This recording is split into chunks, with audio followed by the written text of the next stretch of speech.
우리가 살펴볼 하나님의 말씀은 요한복음 1장 14절 한 절 되겠습니다.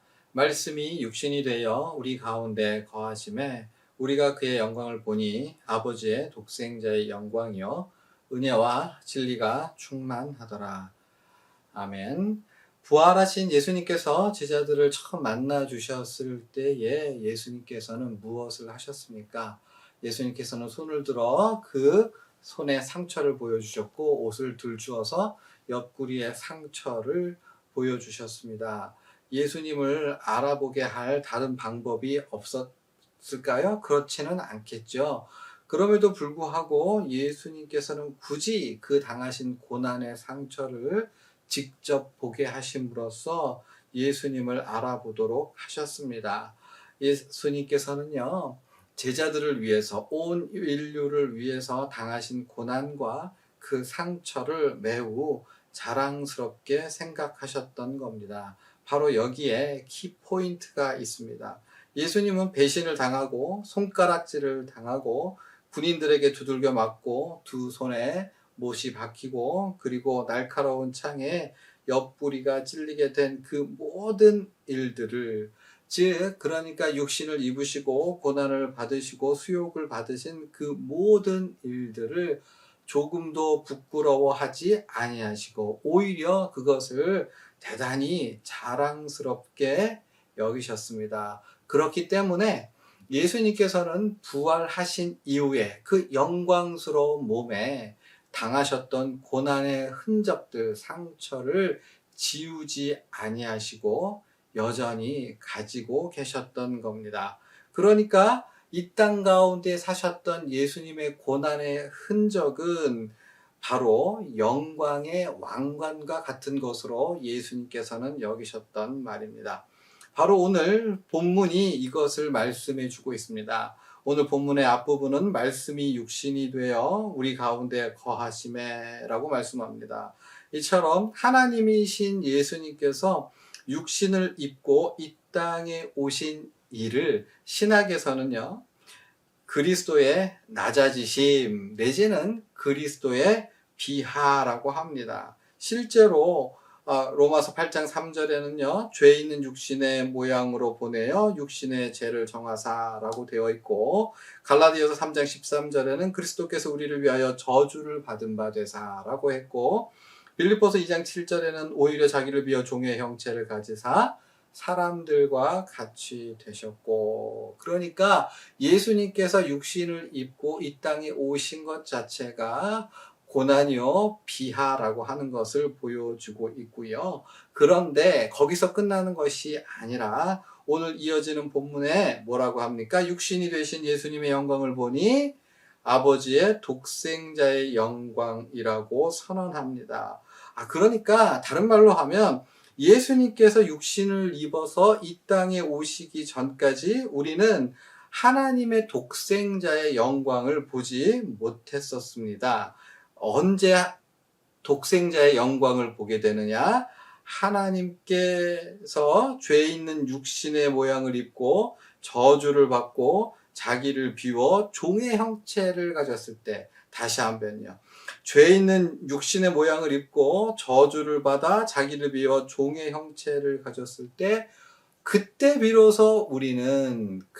우리는 독생자의 영광을 비로소 보게 되었습니다. 여러분, 이전까지 사람들은 복이 뭐냐? 아무런 어려움 없이 맛난 거 먹고 좋은 옷 입고 간지러운 소리를 듣고 영광이란 높아지고 존귀하게 되는 고생 하나도 안 하는 것을 생각하였었는데요.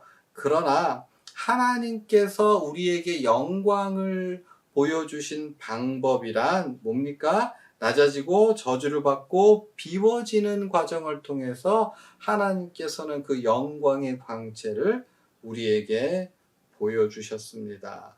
그래서 요한복음에 의하면 영광을 얻는다라고 하는 말은 고난을 받는다라는 말과 동의어고, 고난을 받는다라고 하는 말은 영광을 얻는다라는 말과 동의어로 사용됩니다. 그러니까 예수께서 영광을 받으실 일이라고 했을 때는 예수님께서 고난을 받으실 일, 죽임을 당하실 일이라는 의미로 사용되는 것을 우리는 볼 수 있습니다. 그러니까 마찬가지로 예수님을 믿는, 예수님을 구주로 섬겨서 구원을 받은 우리도 하나님의 영광을 드러내는 방식은 똑같습니다. 뭡니까? 우리가 예수님처럼 고난을 받고 어려움을 당하고 수욕을 받는 것을 통해서 하나님의 가장 큰 영광을 드러낼 수 있습니다. 세상 사람처럼 높은 곳에 오르거나 부자가 되거나 그리고 사람들에게 높임을 받는 것으로서가 아니라 세상 사람들이 생각하는 낮아지고 비천해지는 고난을 받는 과정을 통해서 우리는 하나님의 영광을 드러낸다는 말씀입니다. 그러니까 애를 낳아서 키우느라고 몸매가 망가지거나 골병이 들거나 마음이 상하고 아프면 그것은 엄마의 부끄러움이 아니라 엄마가 된 영광의 길을 걷고 있다는 말씀입니다. 또한 가장으로서 그 의무를, 그 역할을 다하기 위해서 어려움을 짊어진다면 직장에서 수욕을 받거나 직장에서 어려움을 감당하고 짊어지고 당하는 입장이 된다는 것은 비참한 것이 아니라 예수님이 걸으셨던 그 길을 우리도 걷고 있는, 즉 우리 하나님 아버지께서 우리에게 허락해 주신 영광의 길을 걷는 것입니다.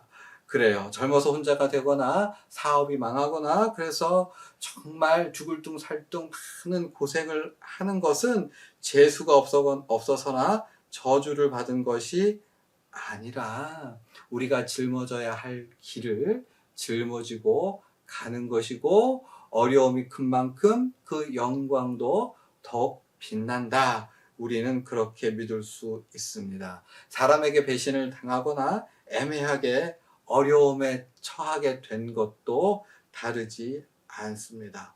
장차 우리가 이제 이 세상의 일들을 다 졸업하고 하나님 앞에, 예수님 앞에 섰을 때 예수님께서는 우리에게 그 손과 그리고 발 그리고 그 옆구리의 상처를 우리에게 보여주실 거고요.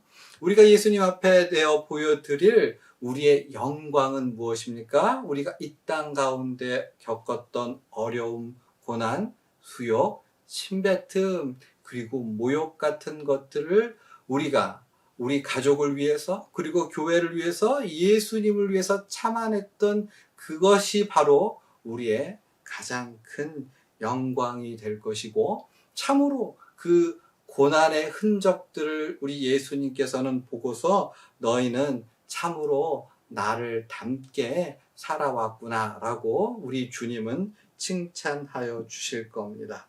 물론 그렇다고 해서 오늘 우리가 쉬었던 한숨의 깊이가 별것 아닌 게 되는 것도 아니고 우리가 짊어지는 짐이 결코 가벼워지는 것도 아니겠지요.